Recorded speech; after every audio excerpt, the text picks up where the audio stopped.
बिस्मिल्लाहिर्रहमानिर्रहीम। अस्सलामुअलैकुम। कैसी है मेरी प्यारी प्यारी यूट्यूब फैमिली। मेरी रब से दुआ है कि मेरे तमाम देखने वाले जहाँ रहें खुश रहें, आबाद रहें, शाद रहें, मुस्कुराते रहें। अपनी दुआओं में मुझ नाचीज़ को भी ज़रूर याद रखें। आज का जो व्लॉग है वो मैं डे टाइम से स्टार्ट कर रही हूँ। और सबसे पहले लाइट थी तो मैंने कपड़े प्रेस करने शुरू कर दिए कि सबसे पहले मैं जो कपड़े प्रेस करने हैं बच्चों के, हस्बैंड के, सब के, वो प्रेस करके रख लूँ। लाइट का इशू ये है कि कंप्लीट हमारे यहाँ तक वीक में 4 दिन 9 से लेके 12 बजे चली जाती है, जिससे ज़िंदगी के बहुत सारे काम रुक जाते हैं। तो बाय चांस ट्यूसडे को लाइट थी तो मैंने सोचा कि सबसे पहले ये वाला काम जो है ये मुकम्मल कर लूँ, कपड़े सबके प्रेस करके रख दूँ।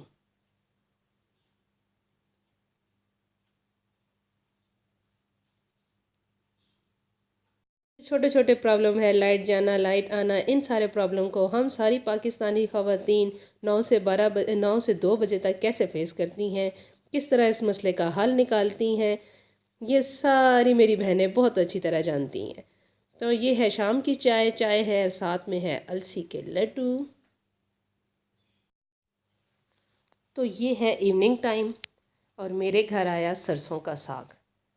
बहुत मज़े का लग रहा है सरसों का साग, बहुत अच्छा और मुझे बहुत पसंद है। मेरी फैमिली, मेरे बच्चों को बहुत पसंद है सरसों का साग।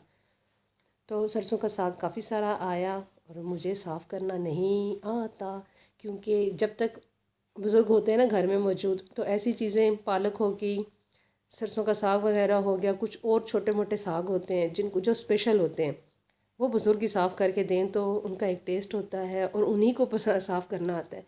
शायद जब नहीं होंगे तो फिर साफ़ करेंगे, लेकिन अभी जब मौजूद हैं तो फिर अल्लाह इनका भला करे, इनको खुश रखे, हमारे सरों पे इनका साया कायम रखे। अम्मी को मैंने फ़ोन किया कि अम्मी सरसों का साग आया और मुझे तो साफ़ करना नहीं आता, मुझे साफ़ कर दें, काट मैं लूँगी। अम्मी ने बोला मैं आ रही हूँ, काट भी देती हूँ और साफ़ भी कर देती हूँ। है, अम्मी ने साग आराम से साफ़ कर दिया। हम माँ बेटी ने बैठ के खूब सारी बातें की, एक दूसरे के साथ गपशप लगाई और अम्मी ने तभी से 25 मिनट के अंदर अम्मी ने साग मुझे सारा साफ़ कर दिया। फिर मैंने कटिंग जो है वो खुद की। तो कटिंग के लिए फिर मैंने रात को, फिर भी वो काम मेरे ऊपर था, वो उसमें फिर भी मैंने सुस्ती कर दी। आप यकीन माने कि अम्मी शाम को ही मैं फ़ोन कर दी कि अम्मी फ़ौरन आई और साग साफ़ करके दे दिया कि अभी तुम चढ़ा दो, अभी कर दो। और जस्ट मैंने कटिंग करके तो चढ़ाना था, इसमें भी मैं सुस्ती कर गई। साग का टेस्ट जो होता है वो माँ के हाथ के टेस्ट का कोई नेमल बदल नहीं है। और अम्मी जो साग बनाती हैं वाकई ही उसका बहुत मज़े का टेस्ट होता है। और यकीन माने कि अम्मी से सब फरमाइश करके कहते हैं कि आंटी जब आप साग बनाएंगी तो हमें ज़रूर देना। और अम्मी जब भी साग बनाती हैं तो लाजमी बांट के खाती हैं। साग की कटिंग तो मैंने मॉर्निंग टाइम में की, क्योंकि रात को सुस्ती हो गई थी। जब अम्मी के साथ काफ़ी देर बैठी रही, बातें शातें की, तो अंदर हीटर चल रहा था, फिर दोबारा किचन में आके काम करने को बिल्कुल मूड नहीं हुआ। ऐसे होता है कभी कभार कि आप चाहते हुए भी लेकिन आपसे काम नहीं होता। किचन में एक दफ़ा निकल जाए तो मेरा उसके बाद होता है कि अब एक ही दफ़ा होंगी तो 3-4 काम इकट्ठे हुए तो कर लूँगी। थोड़ी देर शायद हम खुद ही सुस्त होते हैं। तो मॉर्निंग टाइम में मैंने साथ साथ बच्चों का ब्रेकफास्ट रेडी किया और साथ साथ में मैंने साग की कटिंग भी स्टार्ट कर दी।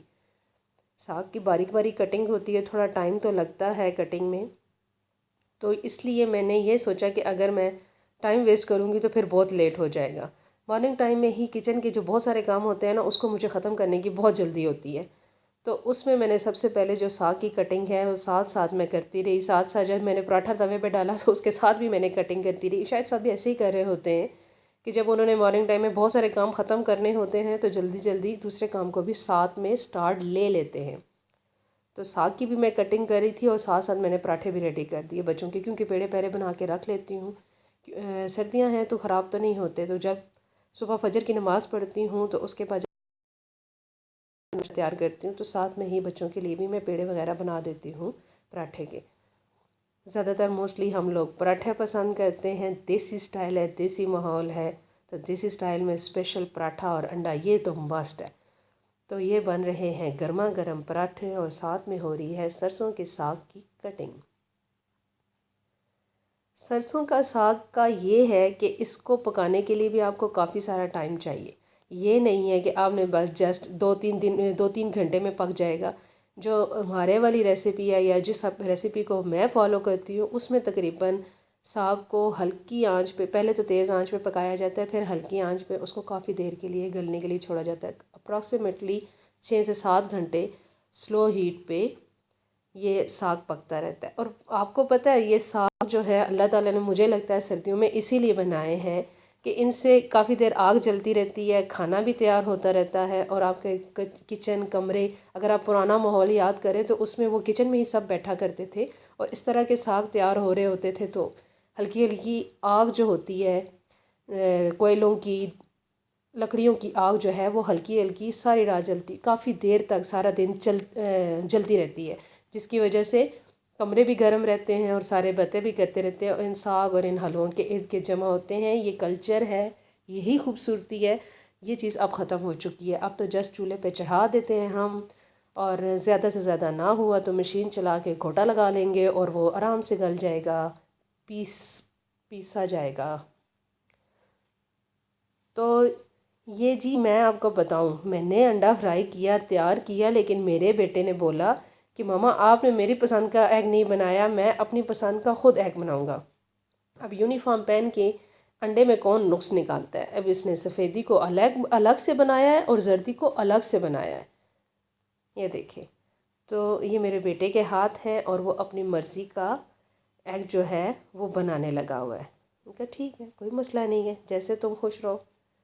तो ये कुकिंग का शौक़ बच्चों को होता है। तो ये बड़े मज़े का अंडा इसने बनाया, जर्दी को अलग से बनाया और सफ़ेदी को अलग से बनाया। ठीक है, जैसे खुश रहे, खा तो लेंगे।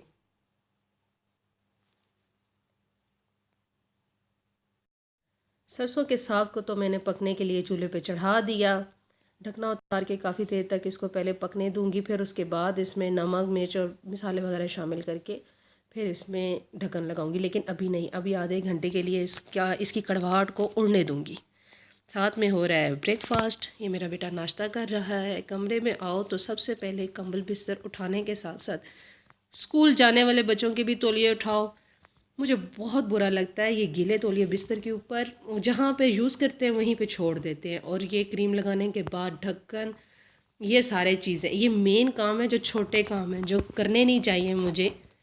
कभी कभार ऐसे गुस्सा आता है लेकिन करने पड़ते हैं। सबसे पहले ये मॉर्निंग के जो कामों में है ना, ये वाले बेसिक काम हैं जो मुझे ज़रूर करने पड़ते हैं कि तौलिए उठा के धूप में डालने, उसके बाद क्रीम के और जो भी इन्होंने लोशन वगैरह लगाए हैं उसके ढक्कन बंद करने और चिड़िया को दाना डालना।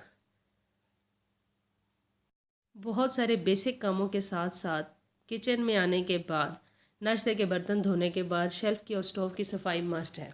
मैं रात को साफ़ करके लेटी थी, लेकिन सुबह जस्ट पराठे बनाने से और अंडा बनाने से भी मेरा चूल्हे गंदे हो चुके हैं।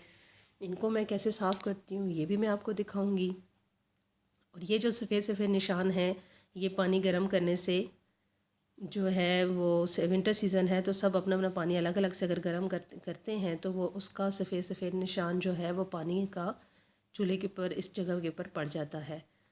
तो मैं कैसे साफ़ करती हूँ ये भी आपके साथ शेयर करूँगी, आपको दिखाऊँगी। और सब ऐसे ही कर रहे होते हैं कि सुबह के टाइम पे चूल्हे की सफाई तो मस्ट होती है और सारा दिन इस बेचारे ने चलना ही होता है। तो आप लोग मुझे ज़रूर बताइएगा कि मेरी वीडियो और मेरा लाइफस्टाइल आपको कैसा लग रहा है। अपने सजेशन से मुझे ज़रूर आगाह कीजिएगा। कमेंट बॉक्स में मुझे बताते रहिएगा कि आपकी क्या रूटीन है और आपको मेरी वीडियोस कैसी लग रही हैं। आप सबसे रिक्वेस्ट है कि कंप्लीट वीडियो देखा करें। अगर आपको मेरी वीडियोस अच्छी लग रही हैं, मेरी मेहनत, मेरी कोशिश अच्छी लग रही है तो अप्रिशिएट ज़रूर कीजिएगा, लाइक ज़रूर कीजिएगा। नहीं भी अच्छी लग रही तो कोई बात नहीं, सब्र के साथ कुछ देर और बर्दाश्त कर लीजिएगा। तो मैं आपको दिखा रही थी कि साथ साथ मैंने चूल्हों की सफाई कर दी है और दूसरी साइड पे सरसों का साग भी बॉयल हो रहा है। और आज मेरे किचन में सर्दी नहीं लगेगी, सारा दिन ऐसे ही गुजरेगा और दिल करेगा कि आप किचन में ही रहें। अल्हम्दुलिल्लाह बारिश तो ख़त्म हो चुकी है, आज फिर से धूप निकली हुई है, मौसम बहुत मज़े का हो रहा है। और सरसों का साग मज़े से उबल रहा है। जैसे जैसे ये बॉयल हुआ है आधे घंटे तक फिर मैं अब इसमें नमक मिर्च बेसिक मसाले जो हैं वो शामिल करूँगी। और 1 घंटे के बाद मैं अब इसको कवर लगाऊंगी। तकरीबन मैंने इतना टाइम दिया है इसको कि बाकी सारे काम ख़त्म करने के बाद मैंने इसको ढक्कन लगाया है। इतनी देर से मैंने इसको खाली छोड़ा हुआ था। मेरी वीडियो कैसी लग रही हैं ज़रूर बताइएगा। वीडियो देखने का शुक्रिया। जज़ाकल्लाह। दुआओं में याद रखिएगा।